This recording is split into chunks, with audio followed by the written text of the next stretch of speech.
It's very hard for me to turn it off. It's in me. It's always there. I always want to grind. You know, I could have stayed back here and got ready for the talk, but I wanted to stand out there and thank people for coming in. Not because it's cool or interesting, because I'm fucking thankful.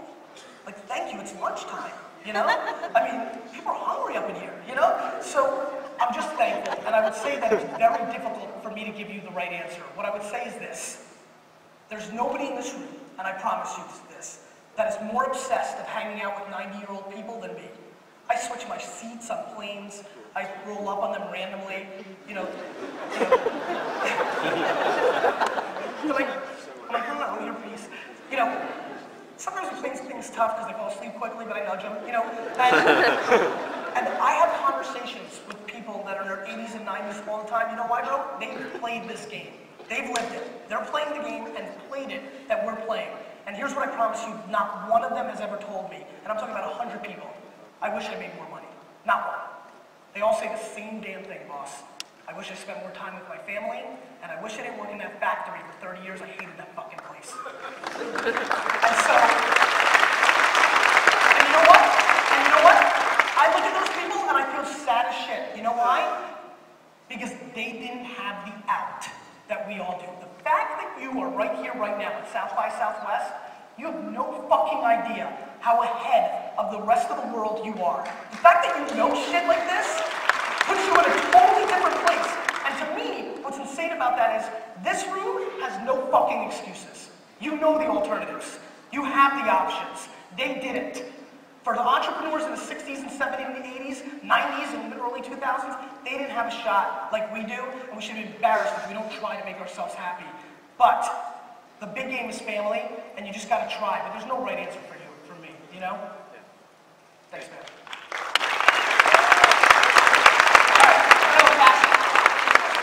All right. How are you? I love you.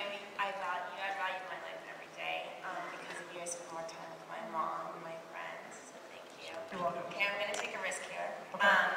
I teach social media seminars around the country, and it kills me that these small and medium-sized business owners, what is the Fortune 5 million, don't understand Twitter, don't get it. So next week I'm launching. I'm really scared to ask you this question. You're pitching me right now?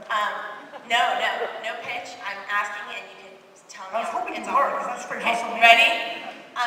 WeTweet.com, we tweet for you, so you don't have to, offering value-based tweets on behalf of brands. I hate it. Do you think it's massively awful? I hate it. Okay. With every piece of my soul. Okay. Well, tell me how I can help this company. That's what I care about. I want to offer value. People want to scale too much. Right. You know how you help them? Yeah. One by one fucking grinding. Like just by continuing to teach and talk. Like call Johnny's, hello Johnny's Pizza. Yeah. Hey Johnny, you need to get your ass on social media. Yeah, but they don't get it. I know, so then you drive to their place and punch them in the face and tell them. No, it's killing me. Like, I really want to have, what can I? You can't scale caring. It's not authentic. You can't do what you're Woo!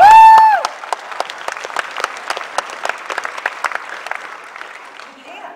I appreciate your honesty, but somehow I have to help these people. I'll figure Go to their fucking homes.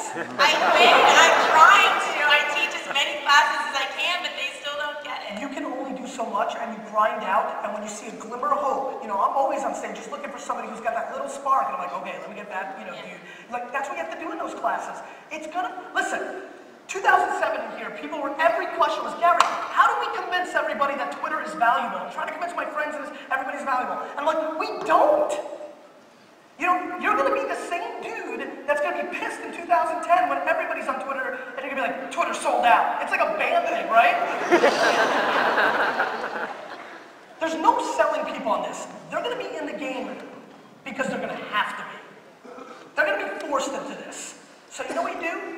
Work with people that are curious and interested and get them there early. They're gonna win bigger and more, and that's just the way it is. You're not gonna be able to save the world to understand how to use Twitter or whatever it is. Yeah. You know, I mean, the Pisces? Yeah, we want to save the world. All of you? Who's a Pisces in here that does not want to save the world? Raise your hand. Not all of you, but you can't scale what you can't scale authenticity. You can't. All right? Yes? You can say something on behalf of Fortune 50s. What's your name? Bliss. Mike. And I run North, my profanity? I thought that was the model.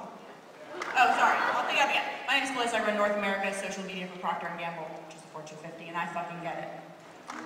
So you're welcome. No, you don't.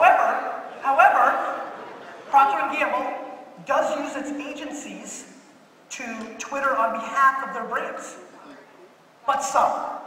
But you do. But you are, right? Because I know who runs Gillette's Facebook and it's not you guys. Okay, but this is the US. And the Twitter that you have right now at Gillette is not run by you guys. It's run by an agency. Okay, but not in the US. Here's what I'm saying. Fair, and I think you guys do a very good job. I do. I think Procter does a lot of good jobs, but you're kind of half pregnant still. Hey Gary, I'm Brian Cobble. Hey, Brian. Hey, I read Crush It and quit my job. What's that? I said I read Crush It and quit my job. Okay, I'm just kidding. I didn't quit Crush It, but I did quit my job.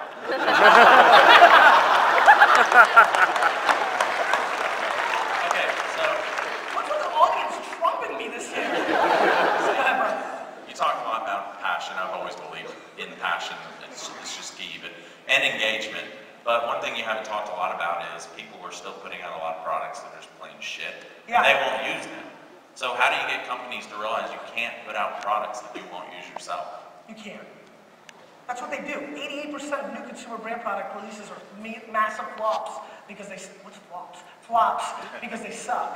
I mean, it's hard, dude. I mean, there's a lot of people, you know, at South by you get, a lot of things get brought up, right? A lot of people pitching new products and different things. I mean, and it's tough because a lot of them aren't good or they have nowhere to go. It's just the way it is.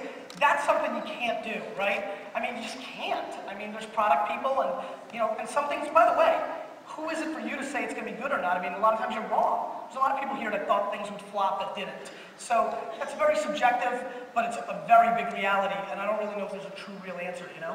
Okay. Thanks, man.